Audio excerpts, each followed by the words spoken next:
Kembali lagi bersama gue Fajar Aditya. Kali ini di channel Bukalapak. Buka aja Bukalapak.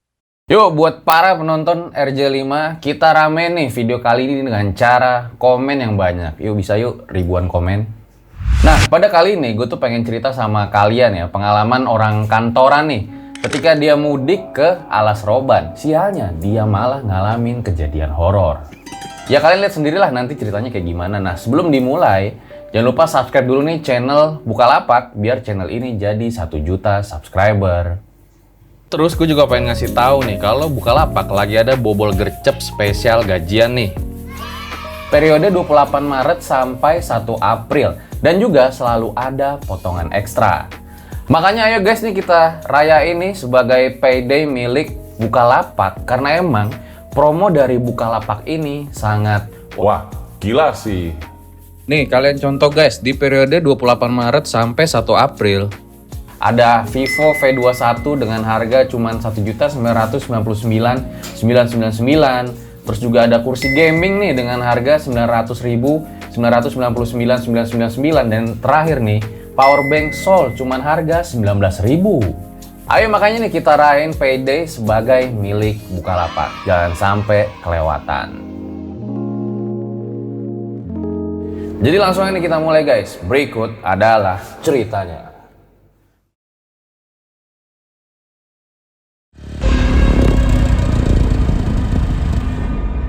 Kisah ini dialamin sama Puji ya di tahun 2011 kemarin. Karena emang dia tuh suka touring sendirian ketika pulang kampung nih dari Jakarta ke Semarang.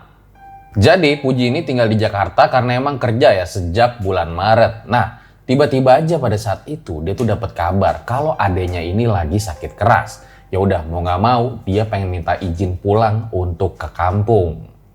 Awalnya Puji ini tuh nggak diizinin buat pulang karena emang takut terjadi apa-apa sama dia. Karena pada saat itu tuh kayak lockdown atau PPKM lah namanya. Tapi emang karena anaknya ngeyel, dia pun memutuskan untuk tetap pulang. Selasa jam 10 pagi Puji mulai berangkat tuh dan diperkirakan dia bakal sampai di Semarang sekitar jam 10 atau jam 11 malam.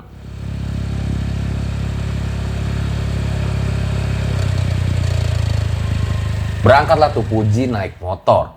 Tapi entah kenapa pada saat itu perasaannya tuh kayak nggak enak aja gitu loh. Ada ganjel tapi sebenarnya nggak ada apa-apa. Hingga bener aja dong. Ketika dia sampai di Bekasi, ban motornya bocor. Waduh, kepriben malah bocor.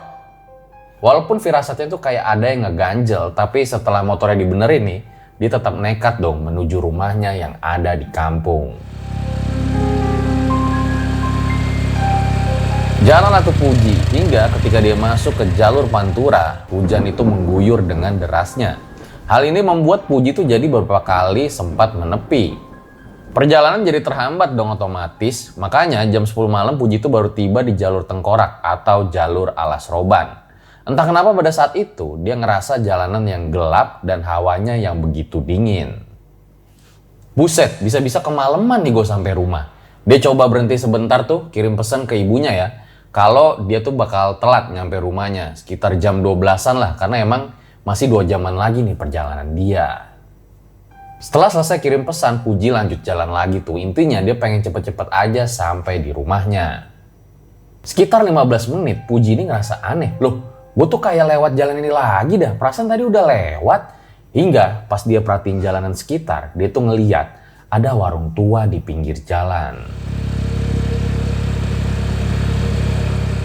Sambil nyetir motor pelan-pelan, dia lihat tuh kalau di warung itu ternyata ada kakek-kakek yang juga lagi lihat ke arah si Puji. Puji pun mengangguk ke kakek itu ya, dia juga ngebunyiin klakson. Ya hitung-hitung menyapa si kakek lah pikirnya. Sambil celingak kiri celingak kanan, Puji mulai tuh jalan kenceng lagi ngendarain motornya. Dan anehnya dia kembali di jalan yang sama. Terlihat ada warung yang tadi. Loh, ini gimana sih? Di situ dia juga ngelihat ada kakek-kakek tadi tuh lagi duduk dengan badan yang agak bungkuk di depan warung. Perasaan Puji tuh makin gak karuan antara takut, panik, bingung, kelelahan juga. Ditambah lagi nih, bensin di motornya itu udah mulai menipis. Serba salah juga nih si Puji, mau berhenti takut, mau jalan lagi juga makin takut. Ya udahlah, akhirnya dia mutusin buat pergi ke warung itu aja.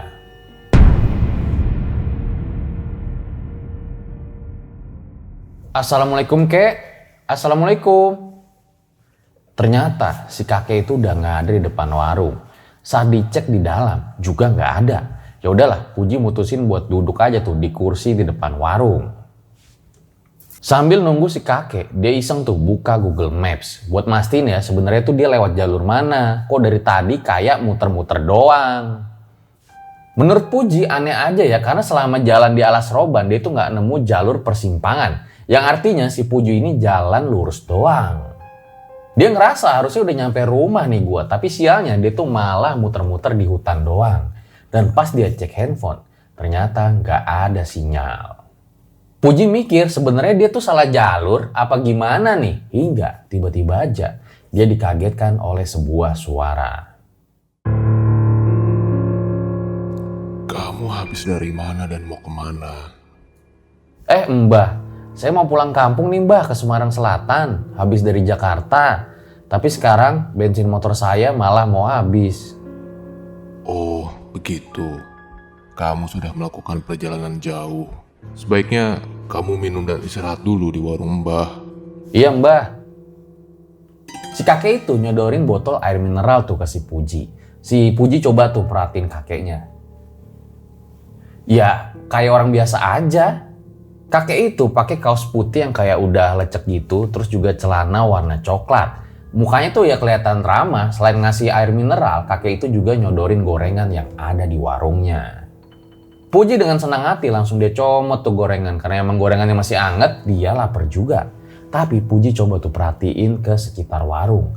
Dimana bener-bener kelihatan sangat gelap dengan penerangan yang minim. Karena emang lampu di warung itu kayak lampu kuning yang ada di telur ayam. Kakek itu cerita kalau rumahnya nggak jauh dari warung tersebut. Dan saat si kakek cerita, lagi-lagi nih Puji perhatiin kakek itu. Kayaknya nggak mungkin deh kalau kakek ini setan, bener-bener mirip sama orang biasa. Udah gitu ramah lagi pikir Puji. Tapi nih Puji mikir lagi, loh kok kakek ini berani ya sendirian ada di tengah-tengah hutan. Karena emang penasaran, si Puji pun nanya lagi tuh sama kakek tersebut. Maaf mbah, mbah baru ya buka warung di sini. Soalnya saya baru lihat. Sudah lama kok Mbah ada di sini. Mungkin kamu saja yang tidak memperhatikan. Oh iya kali ya mbah. Mbah ada jualan bensin eceran juga apa enggak ya? Mbah nggak jualan bensin Le. Hanya ada gorengan dan air mineral aja di warung Mbah ini. Wah nggak ada ya mbah. Saya ingin balik loh padahal malam ini. Le, jangan kamu paksakan perjalanannya.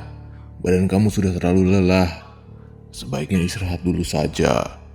Di alas roban ini sangat sulit nyari warung yang jualan bensin.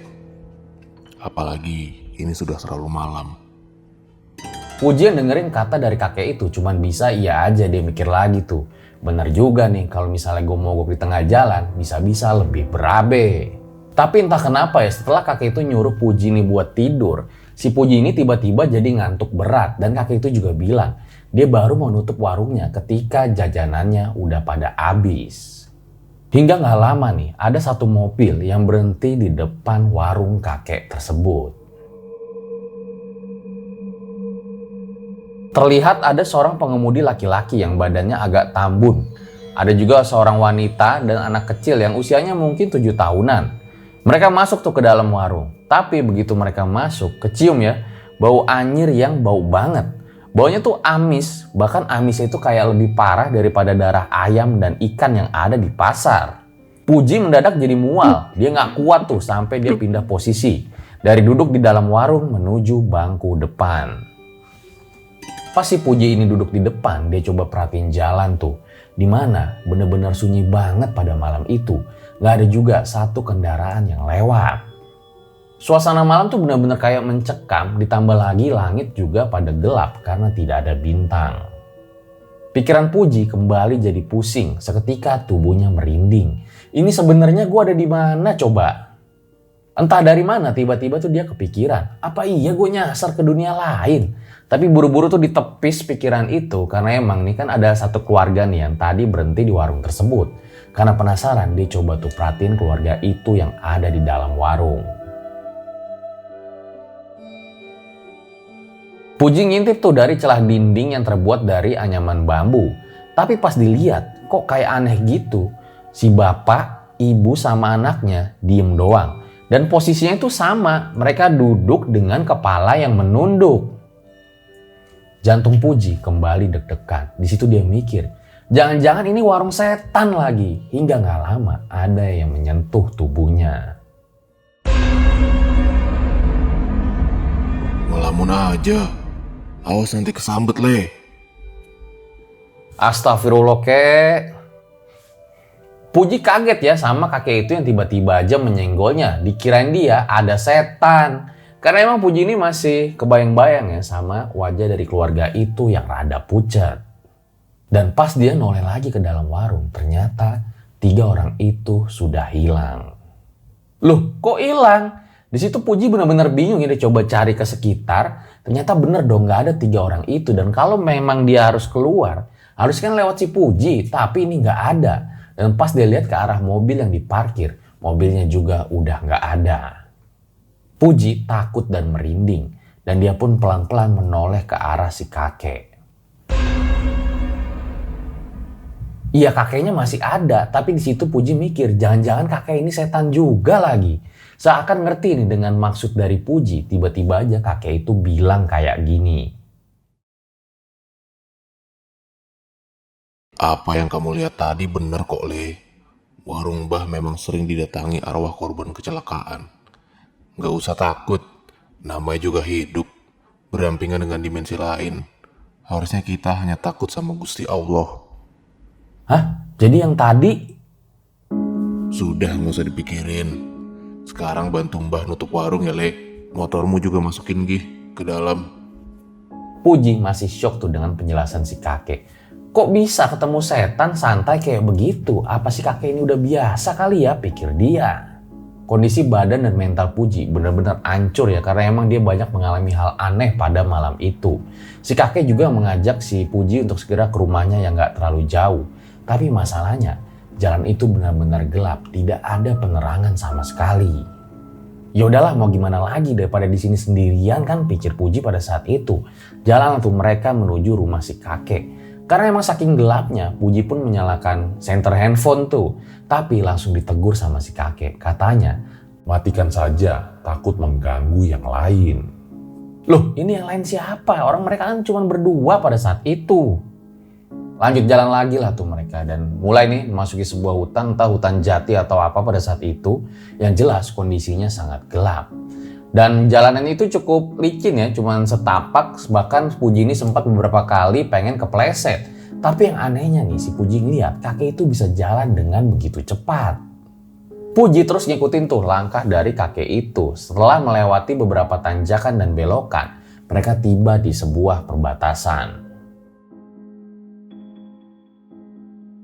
Pada saat itu, Puji gak percaya dengan apa yang dilihatnya. Dia mikir, masa kok di tengah hutan ada perkampungan kayak gini? Ditambah kampung itu cukup rame. Dan saat masuk ke gapura nih, Puji itu ngeliat kayak banyak dokar yang ada di sana. Ada juga pengemudinya nih. Dan gak jauh dari sana ada sebuah pasar malam yang cukup ramai. Keanehan lain yang dilihat Puji adalah warga di situ itu bukan kayak warga orang-orang sekarang. Kelihatan dari pakaiannya yang sangat kuno.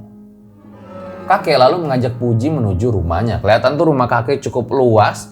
Terbuat dari kayu ya, entah kayu jati atau kayu apa. Nah pas sudah masuk, si kakek ini menyuguhkan air putih ya dari kendi tanah liat.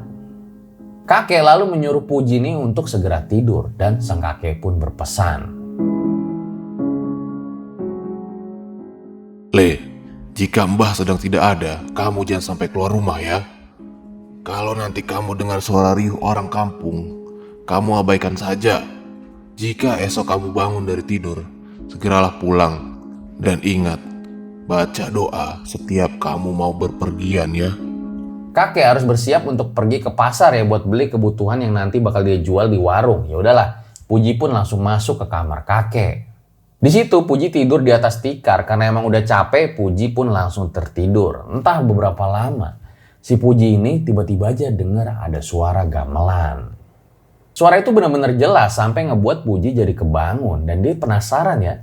Sebenarnya ada apa sih kok ada suara gamelan kayak gini? Lihat enggak ya? Lihat enggak ya? Emang karena penasaran nih bocahnya. Akhirnya dicoba tuh lihat keluar dan ternyata Puji melihat hal yang sangat menakutkan. Di sana Puji itu ngelihat ada arak-arakan pengantin yang cukup ramai. Di mana ya ikut serta adalah sekumpulan pocong. Puji benar-benar deg-degan, entah kayak mau mati apa gimana. Badannya gemeter dan keringat dingin pun mulai menetes. Puji lemas, dia nggak tahu tuh harus berbuat apa. Hingga akhirnya dia pingsan.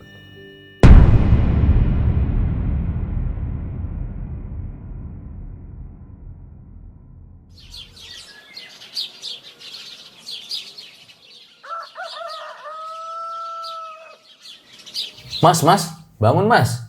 Ngapain tidur di sini mas? Ternyata udah pagi nih, pas Puji melek, dia itu bingung ya. Karena udah ada banyak orang nih yang perhatiin si Puji kayak orang kebingungan. Puji bangun tuh dan ternyata ini udah pagi. Dan pas dia lihat ada seseorang nih yang ternyata lagi bangunin dia. Dan orang itu kayak kebingungan ngeliat si Puji. Posisi Puji nih lagi tertidur nih di atas motornya. Dan pas dia noleh ke belakang, jadi di belakang motor itu ada sebuah pohon beringin yang besar. Dia masih lemes ya ingat kejadian yang semalam karena emang bener-bener serem banget. Ya udahlah dia coba tuh cerita sama si Budi tentang apa yang dia alamin. Wah, itu mah sudah biasa mas. Malah nih ya, ada beberapa pengemudi yang sampai bonceng kunti. Bahkan ada yang hilang. Beruntung sampean ditemuin sama kakek-kakek itu. Karena beliau penunggu di sini. Mitosnya, di alas roban ini memang ada kerajaan jinnya mas. Sering beberapa waktu terdengar suara gamelan, di mana di kerajaan jin itu sedang ada hajatan. Puji bener-bener merinding tuh denger penjelasan sama Budi ya. Entah bener apa enggak, ya udahlah. Yang penting dia pengen pulang aja nih cepet sampai ke rumahnya. Dia langsung jalan tuh, nggak lupa mampir ke pom bensin dan lanjut menuju ke rumahnya. Dan pas sampai rumah, Puji ini berbohong sama orang tuanya ya. Ya dia bilang aja lah, iya mah karena semalam kemalaman jadi nginep dulu di penginapan. Padahal ya nggak kayak begitu. Dan sejak kejadian itu, Puji ini juga jadi trauma dalam beberapa saat ya. Kalau dia mudik naik motor malam-malam. Dia lebih milih buat naik angkutan umum aja lah. Dan pada saat itu kan dia sempat ngecek tuh botol air mineral yang dikasih sama sang kakek. Dan pas dia ambil tuh dari motor, bener-bener kaget tuh si Puji. Karena botol kemasannya itu jadi berubah kayak udah lama gitu. Dan di dalamnya isinya itu air-air yang ada jentik nyamuk.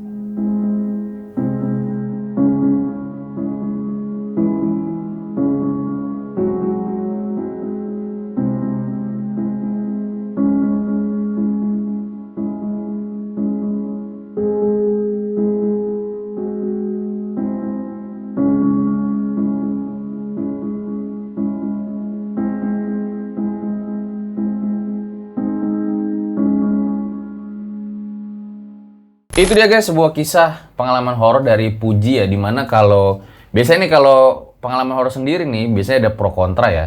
Mungkin ada yang bilang ini halu, mungkin juga ada yang bilang kalau emang dia benar-benar mengalami kejadian horor.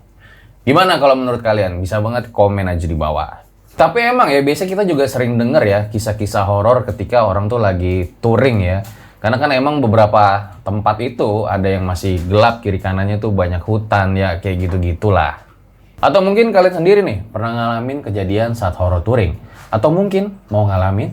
Oke, gue rasa demikian episode pada kali ini. Kalau kalian masih pengen lihat gue di Bukalapak kayak tadi ya, komen yang banyak. Gue Fajar Aditya, RJ5 undur diri. Ciao.